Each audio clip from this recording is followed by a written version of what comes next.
il y a beaucoup d'ennemis, ils se battent, et ça, c'est Taout. jihad. C'est ça? Taout aussi. Oui, et ça, c'est la lutte, la bataille sainte. La bataille sainte, pendant qu'on est dans la vie, on se bat pour continuer sur le droit chemin. Ce n'est pas facile. Ce n'est pas facile de continuer à marcher sur le droit chemin. Il y a les tentations, il y a le désir, il y a beaucoup de choses qui attirent la personne. Alors, la personne qui est bénie se tient bon sur le droit chemin. Le passage de l'âme instigatrice du mal à l'âme qui blâme ne peut se réaliser que par une totale remise en question. Alors la personne doit avoir des stations où il remet toutes les choses en question. Qu'est-ce que je fais? Où est-ce que je vais? Est-ce que je suis sur le droit chemin ou est-ce que je suis égaré? Alors il se demande des questions et il essaie de réparer, essaie de retourner vers le droit chemin. Alors, se maîtriser ou se laisser aller à ses passions constitue un choix quotidien entre le bien et le mal. Chaque jour, lorsqu'on va pour dormir, on est au lit et faut se rappeler ce qu'on a fait pendant le jour. Est-ce qu'on a fait du bien ou est-ce qu'on a fait du mal? Si on a fait du bien, on remercie Allah subhanahu wa ta'ala qui nous a dirigés. Et si on a fait quelque chose de mal, on demande pardon d'Allah et on décide d'améliorer les choses et de corriger. Il est nécessaire de réaliser une analyse intérieure et une prise de conscience, lutter contre ses passions et reprendre le pouvoir. Il faut toujours se corriger.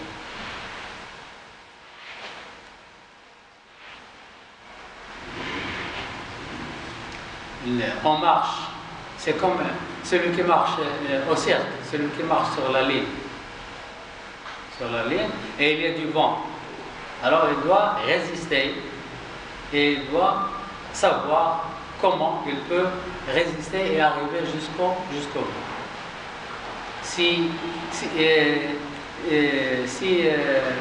il perd l'équilibre,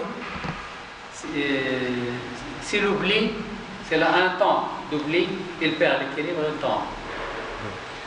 Alors, nafs al-lawama, deuxième nafs al-lawama, c'est une âme qui se blâme, qui regrette et qui se torture. Lundi et jeudi, je jeûne chaque lundi et jeudi, je n'ai pas jeûné cette semaine, pourquoi? Et il se blâme. Pourquoi j'ai donné 1 dirham, je dois donner 5 dirhams à un tel mendiant et ainsi de suite. Cette nefs est consciente de ses propres imperfections.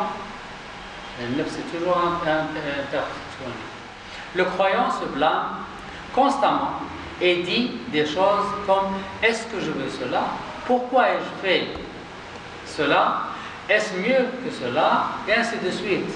Pourquoi je n'ai pas fait ceci? Pourquoi j'ai fait cela? Et ainsi de suite. Et il se corrige. Il se corrige et il se repentit et il demande pardon d'Allah. Et il décide de faire mieux.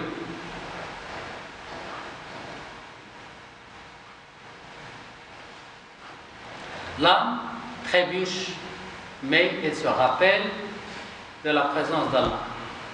C'est un cœur, elle trébuche, c'est normal. Elle perd l'équilibre de temps en temps, c'est normal, mais elle revient. وإذا ما الله سبحانه وتعالى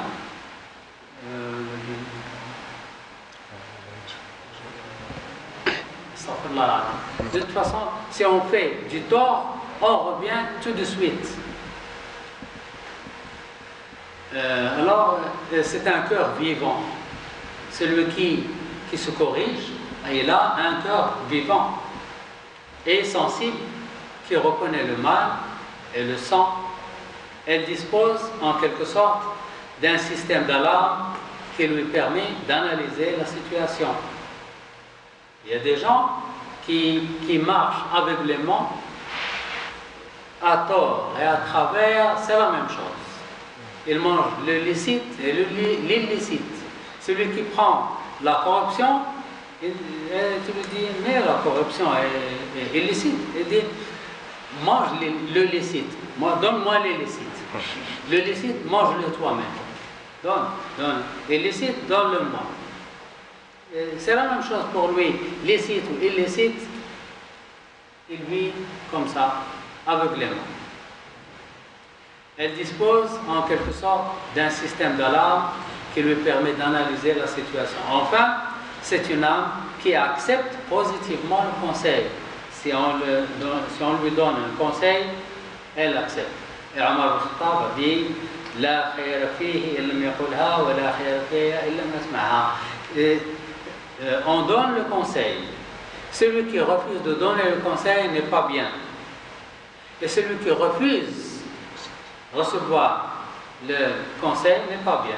Alors, le musulman, le vrai musulman, donne le conseil s'il voit que c'est nécessaire de donner un conseil. Et si on lui donne un conseil, il accepte. Volontiers, bien sûr. Maintenant, al-nafs al-mutma'inna, l'âme apaisée. C'est une âme apaisée et sereine qui se plaît à faire le bien. Quand elle fait du bien, elle est contente. Elle est en phase avec sa relation avec Allah, le Très-Haut. Son cœur est sensible et au rappel d'Allah.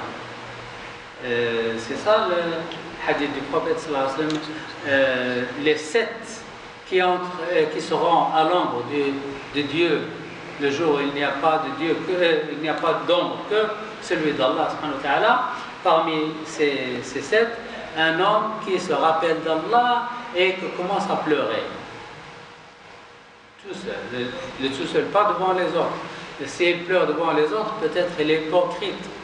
Mais il est tout seul, il se rappelle de la bénédiction d'Allah, il se rappelle des dons d'Allah, et il se rappelle de la grandeur d'Allah, et la pitié, la miséricorde d'Allah, et il commence à pleurer.